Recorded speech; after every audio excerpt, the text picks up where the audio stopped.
whatever. Good afternoon, everybody. Welcome to TED Talks Ball.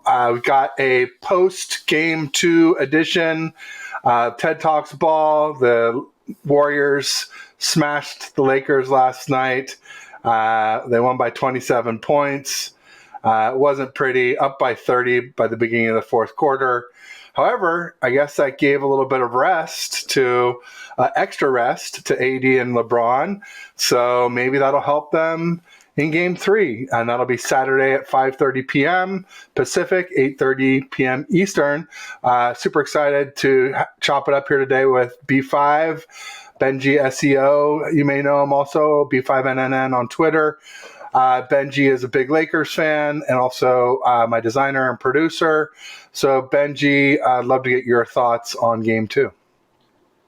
Well, thank you for hitting your word limit for the day.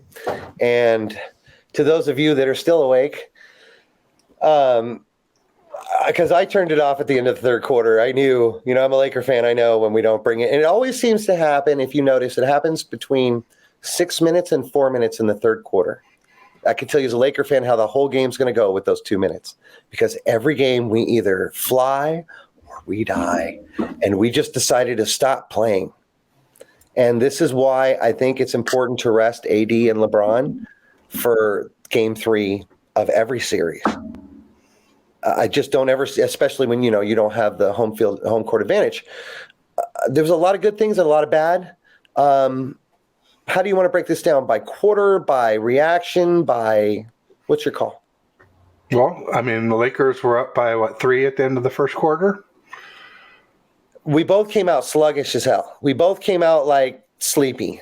And LeBron was hot and Hachimura was hot. Yeah, but, the team was still – the team as a whole wasn't moving as it should. We all knew AD was going to come out soft, and he did. We all knew LeBron was going to come out hard because AD was coming out soft.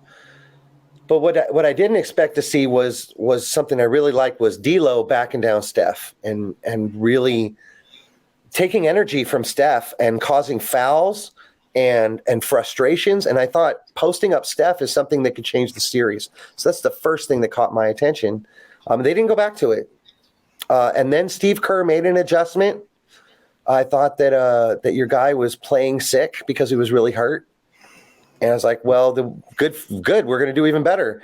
And you got faster and we got bigger, and look what happened. Lakers will lose one in LA and then they'll win out. I just think that we figured out how to make everybody work on defense instead of just letting you guys run free. I don't think we even focused on anybody but Steph and Clay lit us up.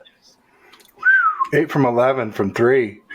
That was like vintage Game 6 Clay in Game 2. Well, we should have drafted. He's Michael Thompson's kid. It should be our stories. This is a big mistake. And then the ultimate, I'm rooting for the Lakers. And here's George Kittle. Here's CMC. Here's Joe Montana. My guys. And it was so weird not rooting for their team. It just felt wrong. But Hachimura scared everyone. The whole place thought he was going to blow up. But I have to admit, the Warriors make some really stupid mistakes. Backcourt violations, falling for the same trick 3-4 times. But like you said, when the guy with 9 rings made one adjustment, everything changed.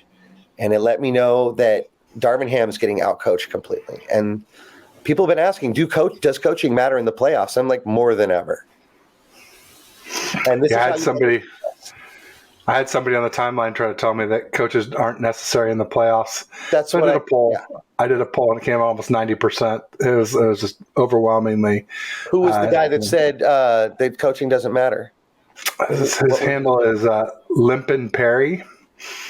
He's a private account, but he's always saying kind of stuff that's a little off. Unless you're limp, I think if you put limp in your title, you're really either lonely or worse. So honestly, I'm not surprised somebody with limp in their title is describing about coaching. Maybe they can give some dating advice too. First of all, don't pick on Ted. Okay.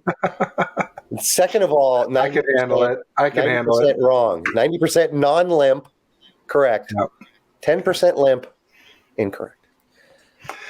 Yeah, that's what I do when I'm arguing with somebody on the timeline and I think they're just completely out of left field. Then I'm just like, I'm gonna stop arguing. I'm just to say, look, I'll do a poll and we'll see what the unwashed honestly, masses think. I really want to make this point. And if you want to turn this into a short, you can. I think this is something that I haven't seen since the break, since we got the trade, since we've been on this 29, 30 wins and 12 losses streak, like the hottest team, blah, blah, blah.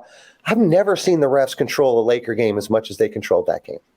So I understand your pain from game one. I never saw it. But game two, I saw it. And it's like, why are you just bury your whistle, let them play? This is what we want. And you did say that after game one. You said bury the whistle and let Dre play. And I was impressed by you saying that then. And so I didn't really see it in game two, but maybe I'm seeing it with biased eyes. Bigger. So of course I want them to hold their whistles. We're twice as big as you guys, but again, we're short on injury. I don't see any Mo Bamba, and I think that really would have changed a lot. Would have given us a lot more speed, and AD would have a lot more rest. So you can't fix everything in 1 year, Rob Pelinka, but you did a good job, and hopefully we get through the series. But you guys are really exposing, who we are at this point. We don't like that. But we do know that if D'Lo backs down, D'Lo's 6'5", and if D'Lo backs down Steph, you guys have problems. So we've figured out a little more about each other, and it's interesting to see where it goes. Well, maybe Darvin will ham and egg it and figure it out. He really does not know how to call a timeout. I'm sorry. You get 2 3-pointers in a row, you call a timeout. And he's like, I need a hot dog. And every Laker fan, wait till he gets back to LA. If you guys hit 2 3-pointers in a row, we're going to start screaming timeout for him. There you go.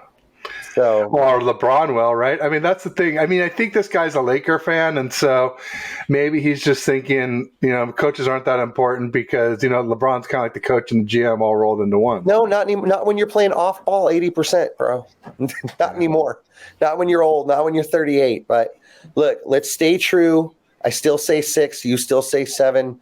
Not a lot has changed. I think in 2 games from now, we'll feel the exact same. It'll be 2-2. I just think the Lakers. I think I'm picking start happening. I'm picking the Lakers tomorrow in game 3. Well, yeah, everybody is. But game 4 really is the only game that matters. I'm going to check real quick. I was just going to see what Vegas is. If you're telling me what you're telling me is true, then game 4 is the only game that whoever wins game 4 wins the series. If the Lakers win tomorrow and the Warriors win game 4, I think the Warriors win it. Yeah, I agree. But this is where I disagree. I think this DiVincenzo getting an over and back call. Lakers are favored by 3.5. Yeah, they don't know. 3 is nothing.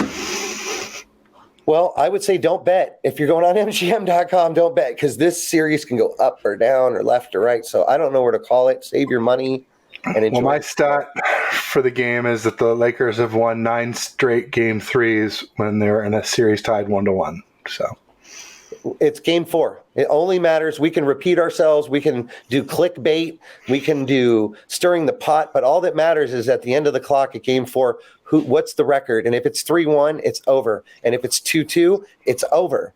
Either way. So it's a 4-game series, unfortunately. And but at least, hey, everybody else got home. It's nice to be home. Just like you were telling me before game 2, if the Lakers come out and give it, this is the problem with the Lakers, plan of playing every other game, is if you miss that game, it's over. I mean, over.